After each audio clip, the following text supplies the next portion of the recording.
అల్లుకుపోతుంటే చెంపలు కెంపు నానాలై కాంతిని ఇస్తుంటే చూపులు తేనె దారాలై అల్లుకుపోతుంటే రూపము ఏడు బారాలై ముందర నించుంటే ఆ సోయగానే నీ చూడగానే కోరాయిలాగా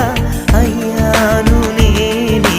అడిగ పాదముని అడుగు వేయమని కదలలేదు తెలుసా నిజంగా